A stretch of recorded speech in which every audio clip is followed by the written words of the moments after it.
diskutuar në lidhje me këtë, do të flasim me njohësit e zhvillimeve politike Anton Reca dhe Lulzem Veliu, të cilët i kanë në lidhje të drejtë për drejtë. Përshëndetje të nderuar. Përshëndetje. Përshëndetje. Zotrin Recaj, kemi zyrtarisht qeverinë e re, kemi paraprakisht kuvendi, pastaj qeveria, pra të marrim gjërat me radhë, flasim për kuvendin. Kuvendi i Kosovës tashmë ka kryetaren e re, që është Albulena Haxhiu, një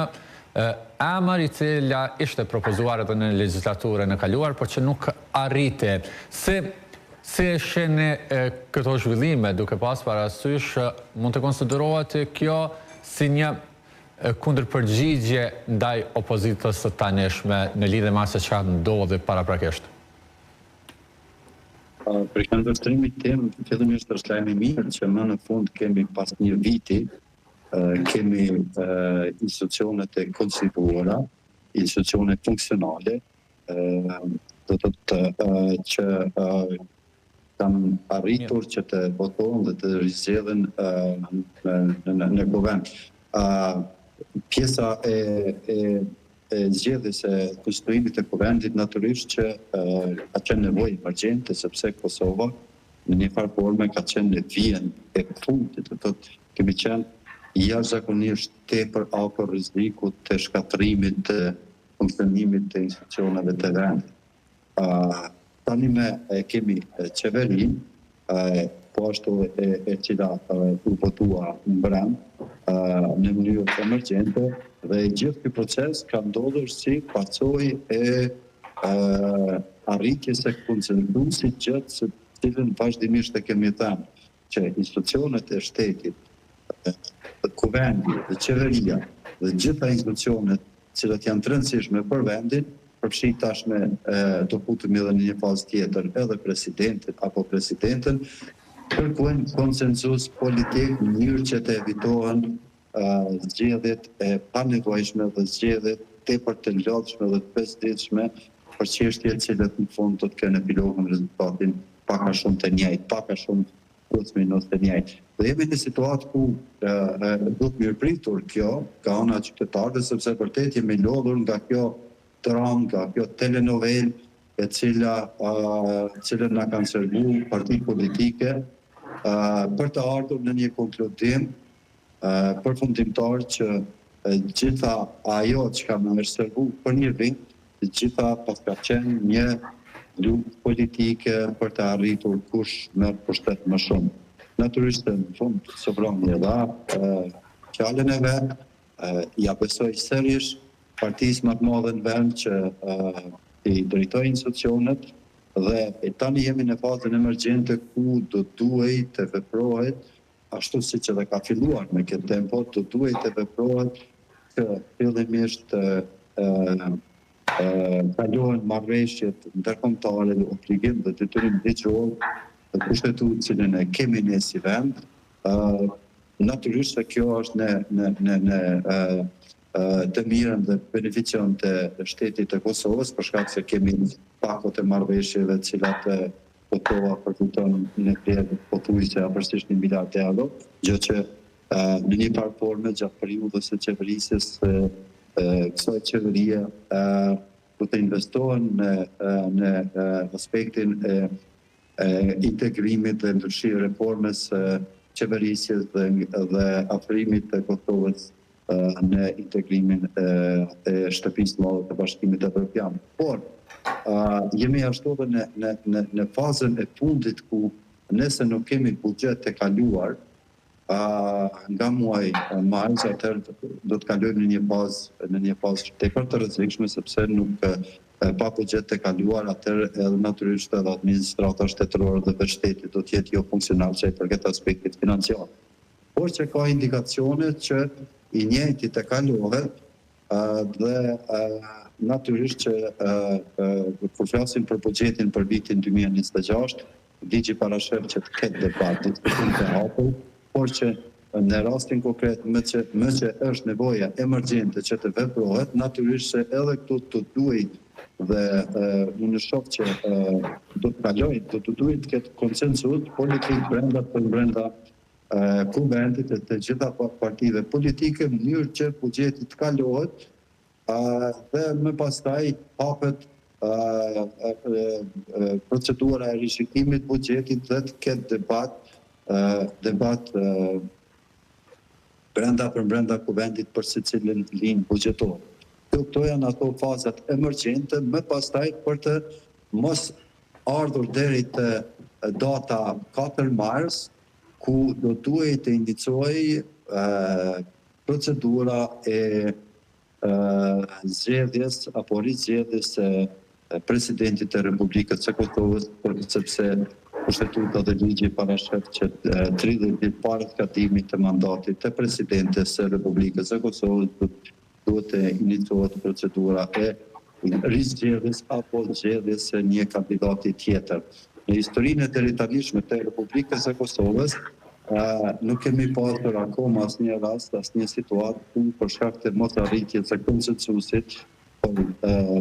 zgjedhjen e presidentit të Republikës së Kosovës të shkohet në zgjedhje të jashtëzakonshme. Tani kemi një situatën ku ekziston edhe ky rrezik nëse nuk arrihet një konsensus politik, për shkak se ligji dhe kushtetuta e kërkon që të paktën minimum të procesit të votimit për kandidatët potencial për president të Republikës së Kosovës do duhet të jenë 80% minimum në kuvend, në mënyrë që procesi të jetë i të konsiderohet si proces i ligjshëm për të vazhduar me tutje do të thotë nëse s'kalon në rundin e parë dhe në rundin e dytë, pastaj e kemi edhe rundin e tretë ku me një numër shumicë të thjeshtë të votave, respektivisht me 60.000 vota do mund të zgjedhej presidenti i Republikës së Kosovës. Dhe në këtë fazë për të arritur të kjo natyrisht do duhet ketë konsensus politik të partisë në pushtet, sepse bara e përgjithësisë për të evituar zgjedhjet e jashtëzakonshme dhe për të arritur një konsensus politik i takon në këtë rast partisë më të madhe në vend, Lëvizjes Vetëvendosje, e cila natyrisht që edhe sovrania ka dhënë të drejtën që të ketë barën e përgjithësisë së udhëheqjes së këtij vendi. Por që arritja e konsensusit për një kandidat konsensual i pranueshëm për të gjithë, kjo arrihet në pajtim dhe dakordim me të gjitha partitë politike të cilat janë brenda kuvendit, sepse në fund të fundit vota e deputetëve dhe partive politike do ta përcaktoj edhe kush do jetë kryetari i jashtëm i vendit apo rizgjedhjet e presidentes aktuale, si dhe nëse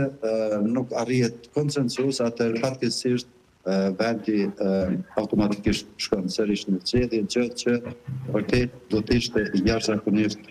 e panevojshme dhe do të ishte jashtëzakonisht shumë e dëmshme për vendin dhe zhvillimin dhe ecjen e vendit më tutje, aq më tepër do ta cënonte edhe më tepër në aspektin politik në arenën ndërkombëtare funksionimin e shtetit si vend, sepse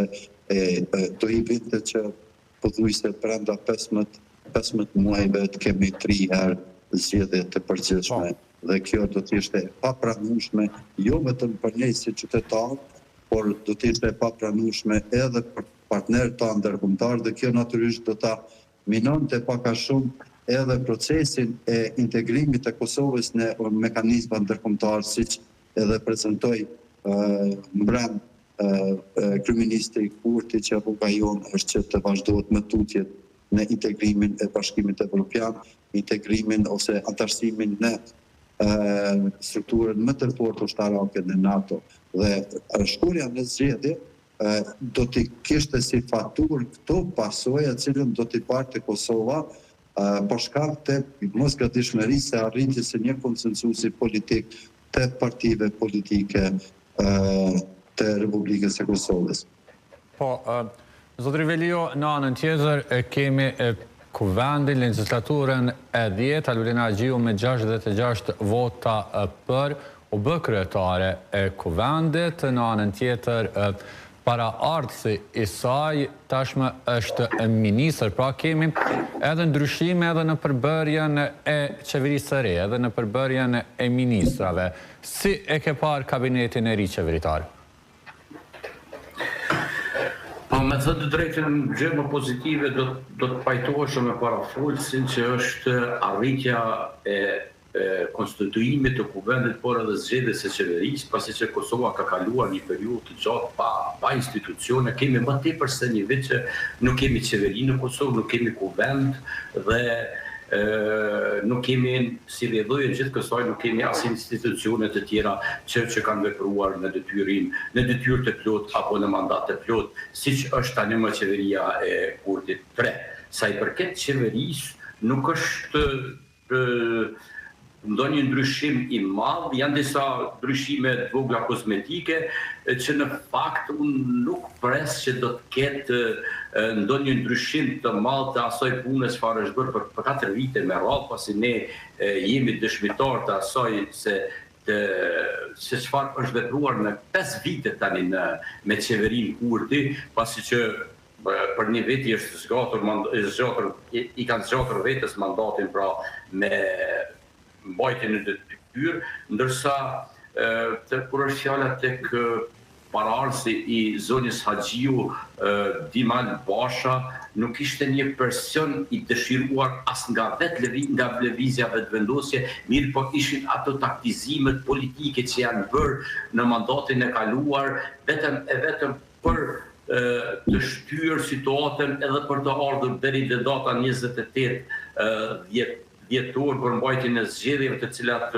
sollën këtë rezultat dhe sollën këtë qeveri, e cila nuk është rezultat i konsenzusit, siç e tha parafolsi, se këtu nuk kemi të bëjmë me konsenzus, pasi është një shumicë që e ka fituar lëvizja vetëvendosje dhe si e vetme e ka krijuar qeverinë, pra nuk konsenzusi i shoqërisë kosovare dhe i subjektet politike brenda parlamentit të Kosovës do të shihet në zgjedhjen e presidentit të Kosovës, që tani më po afrohet, kemi vetëm edhe 2 javë nga koha kur do të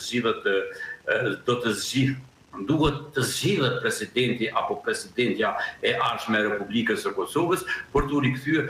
rikthyer prapë ato ku e thamte Dimal Basha, pra ishin taktizime dhe unë mendoj se tani më subjektet opozitare e kanë parë gabimin e tyre që e kanë bërë gjatë asaj periudhe, se sikur ata të vepronin në momentin e parë, në propozimin e parë, në 15 prill, që dhe të zgjidhin zonjën Haxhiu si kryetare të Parlamentit Kosovës, Kosova do të zhvillonte zgjedhjet e parakohshme në qershorin e vitit kaluar dhe nuk do të pritej dhjetori. Pra nuk do ta kishim një vit pa qeverisje, nuk do të kishim një vit pra pa institucione dhe nuk do të vinte data 28, data e shumë dëshiruar nga lëvizja vetëvendosje dhe nga kryeministri Kurti për të mbajtur zgjedhjet, datë e cila edhe i sholli këtë rezultat, pra e bëri që lëvizja vetëvendosje të fitoj më tepër se 50% dhe të ketë mundësinë e zgjedhjes dhe votimit të qeverisë me vetëm me votet të tyre dhe të vazhdojnë avazin e vjetër. Pra, e kemi këtë lëvizje, e kemi këtë subjekt politik që në atë periudhë kohore ishte në kundërshtim të plot për zgjedhjen e nënkryetarit të Kuvendit nga lista serbe, ndërsa ditën e djeshme edhe ata që premtuan, që thanë se më parë do prejmë dorën se sa të votojmë një përfaqësues nga lista serbe, dje ngritën dorën të gjithë dhe nuk ishte asnjë deputet lëvizjes vetëvendosje që ishte kundër nënkryetarit Simić. Pra, këto duhet t'i shohin qytetarët e Republikës Kosovës. Këto duhet të jenë të vetëdijshëm se e gjithë kjo ngërsh politik dhe e gjithë kjo luftë politike nuk është bërë për interesin e vendit, nuk është bërë për të ngritur institucionet, por është bërë vetëm për interesa të ngushta partijake dhe politike, të cilat tani më edhe i kanë arritur subjekti kryesor, ndërsa sa i përket partive opozitare, ju dëshirojnë një rrugtim të mbarë edhe në 4 vitet e ardhshme në mënyrë që ata të mësojnë një herë dhe të reformohen fillimisht e pastaj gjatë mandatit të tyre të kryejnë detyrimin e tyre qytetar, se edhe në qoftë se je opozit, ke marrë votat e qytetarëve dhe je detyruar që të veprosh dhe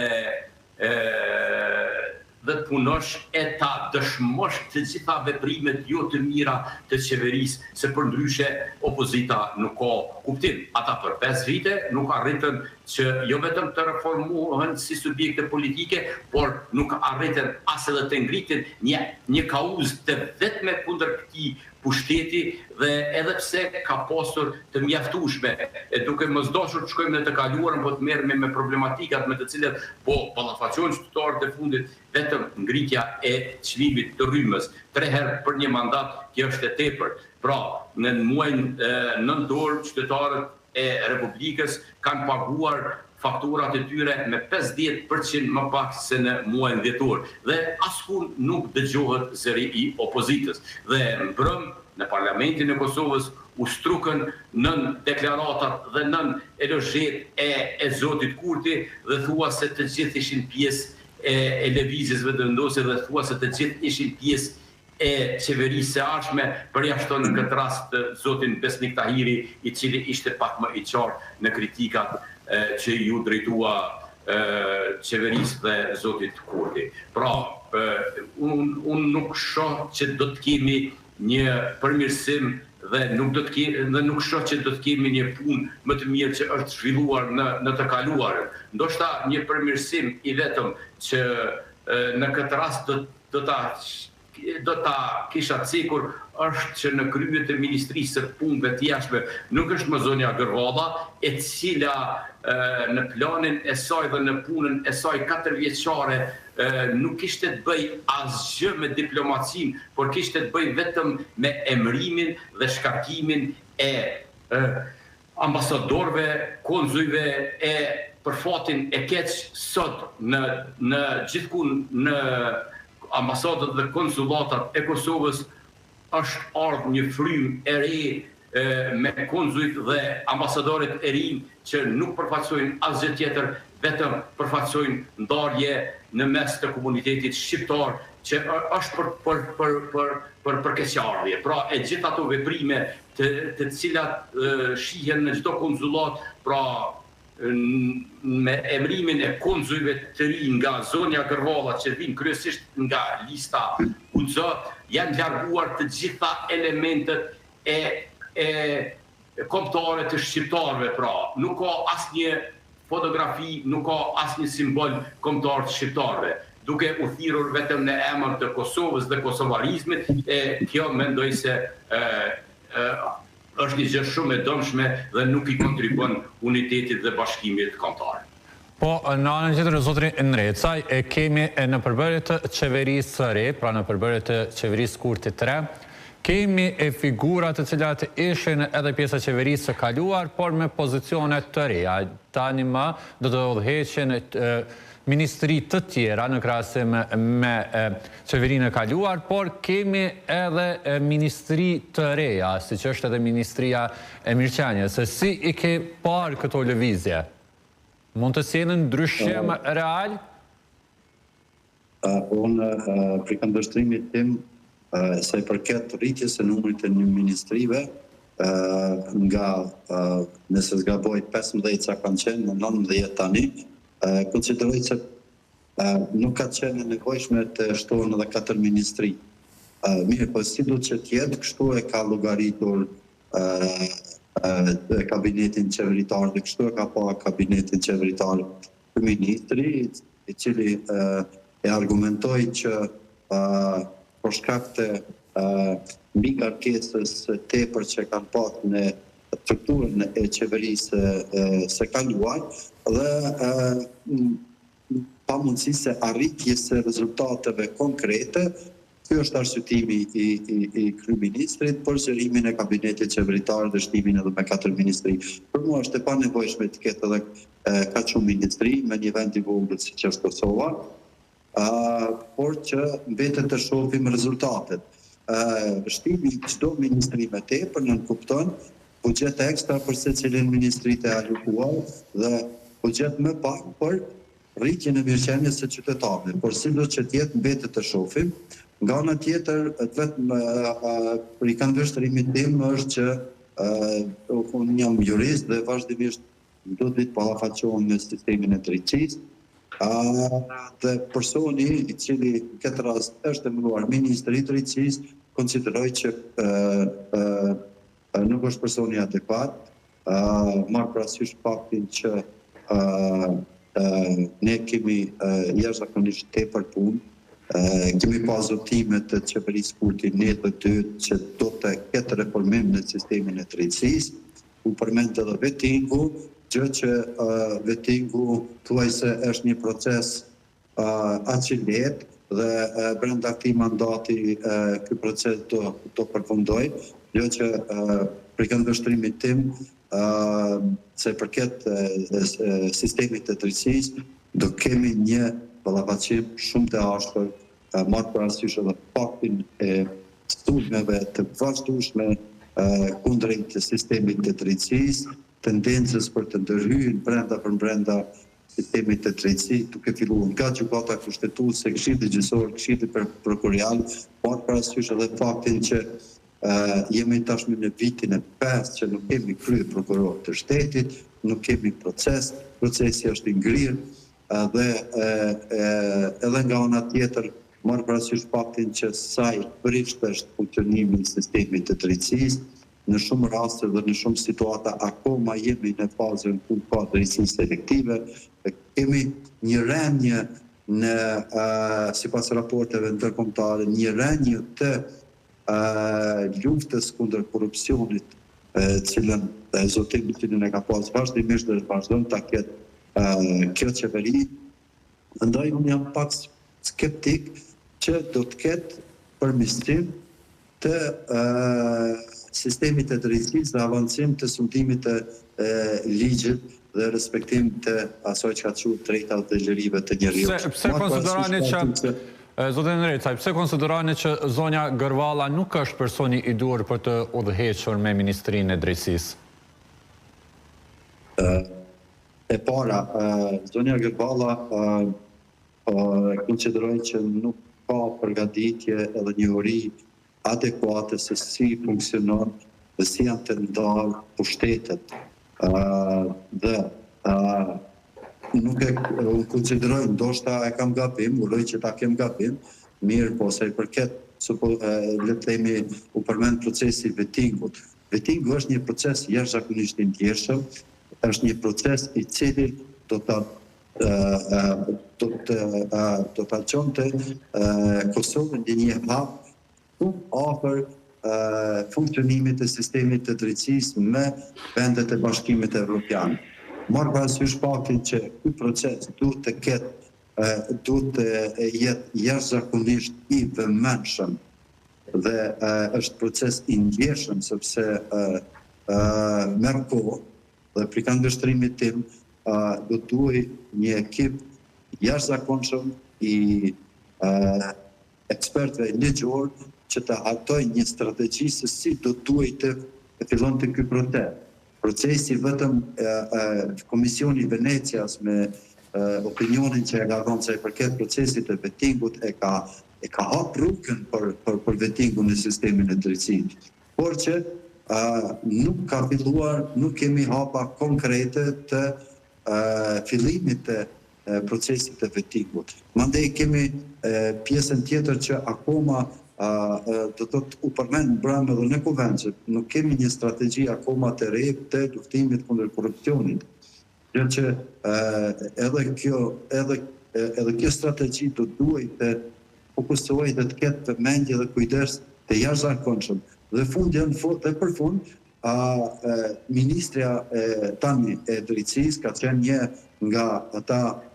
zyrtar të shtetit i cili vazhdimisht e ka sulmuar institucionet e drejtësisë duke i etiketuar edhe gjyqtarët, edhe prokurorët dhe në një farë forme duke tentuar që të ketë ndërhyrje edhe në proceset gjyqësore, marrë parasysh faktin edhe procesin gjyqësor kundrejt saj. Andaj, një ministër i drejtësisë do duhet që ta ketë jashtëzakonisht parasysh aspektin e fuqizimit të sistemit të drejtësisë, jo tendencën për të kapur dhe për ta kontrolluar sistemin e drejtësisë, sepse kushtetuta i ndon pushtetet, pushtetet sa i përket aspektit të drejtësisë. Çdo lloj tendence për të kapur apo çdo lloj politike e cila ka qenë deri tash që ka qenë shumë direkt tendencë për të kontrolluar sistemin e drejtësisë do të ishte e papranueshme dhe shumë e dëmshme sa i përket fuqizimit të sistemit të drejtësisë. Drejtësia ka nevojë për mbështetje, për reforma dhe reformat adekuate bëhen gjithmonë në koordinim dhe bashkëpunim me gjithë aktorët përgjegjës cilët janë të thirrur për zbatimin e drejtësisë. Dhe ky proces merr kohë dhe ky proces do duhet që të ketë një mekanizëm dhe strukturë të mirë ligjore. Dhe gatishmëria e ministrës aktuale mbetet të shohim se çfarë do të na prezantojnë në 100 ditët e ardhshme dhe cili është objektivi i ministrës në detyrë se si do duhet të fillonte reforma dhe çfarë qasje do të ketë ajo kundrejt reformave në sistemin e drejtësisë. Një shtet i fuqishëm dhe demokratik si shtyllë kryesore të duhet ta ketë sundimin e rendit dhe ligjit të drejtën e parapartë të secilit qytetar që të ketë qasjen e drejtësisë dhe të ngritet besueshmëria e qytetarëve në sistemin e drejtësisë. Po, në anën tjetër, zotri Velio, sipas së jush, këto ndryshime në përbërje të qeverisë, e përmendët edhe jo që ushtuan ministri, tashmë janë 19 ministri. U tregua, u dëshmua në farë forme që shpërbërja që u bë, shkria që u bë në mandatin e kaluar të ministrive, si që ishte edhe Ministria e Punës që u shpërbë dhe u bashkua mbeti vetëm si digaster i Ministrisë së Financave, nuk rezultoi të jetë pozitive, u marrë mësimin në një farë forme. Mund të quhet kështu? Po, me sa duket edhe vetë vendimi i tyre për të rritur numrin e ministrive dhe për të ndarë ato që në të kaluarën ishin të bashkuara në ministritë vetme, e dëshmon këtë. Apo ndoshta është edhe një gjë tjetër. Ndoshta janë bërë më tepër ministri në mënyrë që të krijohen më shumë vendet pune për simpatizantët dhe antarët e subjekteve politike në fjalë, pra në një farë mënyrë për të mbushur apetitet e të gjithë atyre që kontribuan në fitoren e lëvizjes vendosë dhe subjekteve që ishin në koalicion, pra për bashkëqeverisje. Por si do që tjetë, unë mendoj se numri me 19 ministri është numër shumë i madh, duke posur për bazë kapacitetet e vendit tonë, pra si ato ekonomike, gjeneruse dhe të gjitha të tjera, por duke posur parasysh se Kosova para disa vitesh ishte afërsisht 2 milion, ndërsa sipas regjistrimeve të fundit ka dalur 1.700.000 banues rezistent, kurse vetëm në këtë periudhën e fundit kemi pasur ikje jashtëzakonisht të madhe, ikje enorme të rinjve në Kosovë, që sipas një statistike që është bërë nga Bashkimi Evropian, Kosova prin me afërsisht 10% të largimit të qytetarëve të saj pra në këtë periudhën e fundit, dhe unë konstatoj se sot në Kosovë nuk kemi më tepër se 1.500.000 banor, e për 1.500.000 banor të kemi një kabinet kaq të madh qeveritar, më duket pak e tepër, pasi që nuk e bartë edhe vetë buxheti i Republikës së Kosovës. Pra, është dashur të mendohet më mirë po unë megjithatë uroj që të jetë e qelluar, uroj që këto ndryshime të sjellin ndryshime edhe edhe më të gjera dhe të sjellin ndryshime edhe në të ardhmen e vendit dhe të qytetarët e Kosovës të ndihen më mirë dhe të kenë një perspektivë më të mirë për qytetarët, por edhe ekonomikisht të kemi një ngritje në Kosovë, gjë që unë nuk e besoj, pasi për 5 vite me radhë nuk është dëshmuar një gjë e tillë nga qeveria e kaluar, pra, dhe ne e dim se sa kanë qenë investimet kapitale në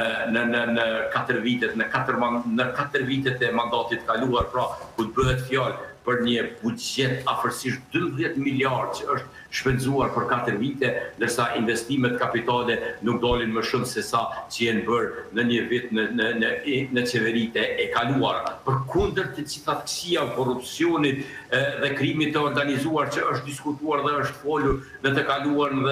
dhe si produkt i saj, pra, ka ardhur edhe vetë lëvizja dhe të vendosin e qeveri. Mirë po, përkundër të gjitha ati korrupsioni dhe të gjitha atyre të këqija që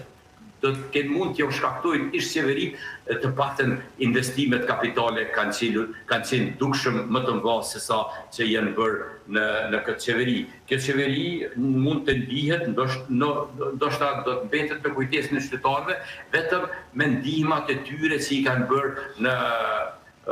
prag të zgjedhje, pra me nga 100 euro për studentët, apo për pensionerët, apo për shtresat të caktuara sociale brenda Republikës së Kosovës, gjëra që janë të mira në një moment kur njëri merr 100 euro, mirë po në fakt ato nuk sjellin asgjë. Kemi një harxhim të buxhetit pa një plan dhe pa një perspektivë dhe kemi pra me gjërat që nuk sjellin asgjë, por ka mundur të sjellin vetëm vota për qeverinë aktuale. Po, zotri Velio, zotri Ndrecaj, faleminderit shumë që na u bashkuat në këtë diskutim. Ishte kënaqësi. Faleminderit shumë. Diskutuam kështu në lidhje me formimin e qeverisë së re, Kurti 3. Shkëputemi për pak minuta marketing.